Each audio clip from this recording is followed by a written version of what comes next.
Hello everyone, welcome to Mandarin Point. I'm your friend Omar bin Hussein. Today we will discuss some points of HSK-2 grammar.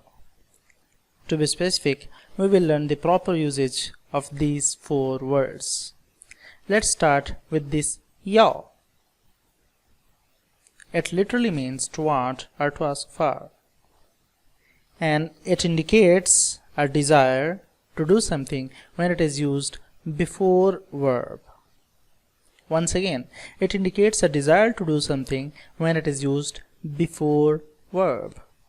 For example, we have this 我要吃米粉. Now, in this sentence, the verb is 吃, which means eating, and 要 is placed before it. So it means that the subject has desire to do this verb. In other words, I have desire to eat rice. Let's take another example. 他要学习汉语. Now over here, the verb is 学习, which means to study, and 要 is placed before it. So it means that the subject has desire to do this verb. A subject has desire to study Chinese language. So I think you got my point, that when ya is placed before verb, then it means that the subject has desire to do that thing. Its negative form is 不要. It will also be placed before verb. 他不要学习汉语. He do not have any desire to study Chinese language. Let's talk about second verb, 最, which means extremely or most. 最. But it literally means that being first among same kind of things or in any aspect. Being first among same kind of things or in any aspect.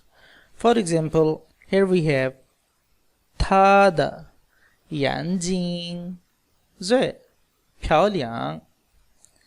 Its eyes extremely beautiful. So it is indicating the first in the aspect of beauty. So over here he is talking about beauty aspect.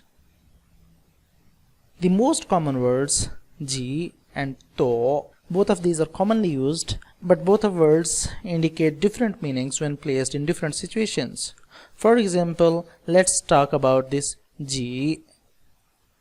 It means the few, but it is not clear over here that this the few means 10 or 20 or 30 or 40 or 60, 100, 200, how many? It is not clear. So to get this idea of this the few, there are some rules.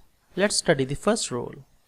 The first rule is it indicates any number less than 10 and followed by a mere word. That means that this G will indicate any number less than 10 when it is followed by a mere word. For example, we have this G, G, run. It is G, it is mere word, so G is followed by mere word.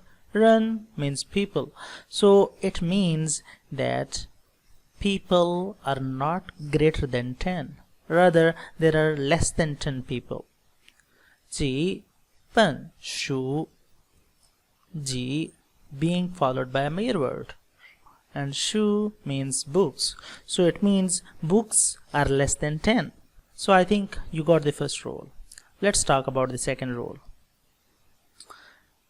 It indicates any number greater than 10 but less than 20 when used after she. For example, she, 几个 run. So this she is placed before this ji.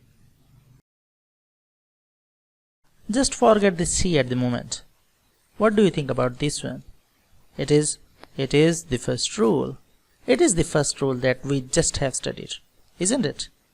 Yes. So it means that it will indicate any number less than 10.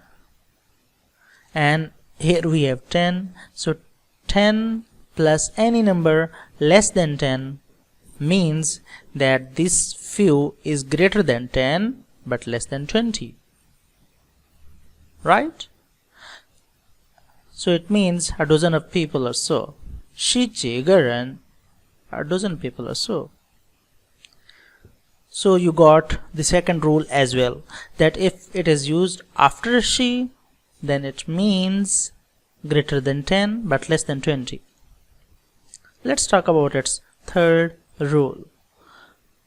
Indicates any number greater than 20 but less than 100 when it is used before she.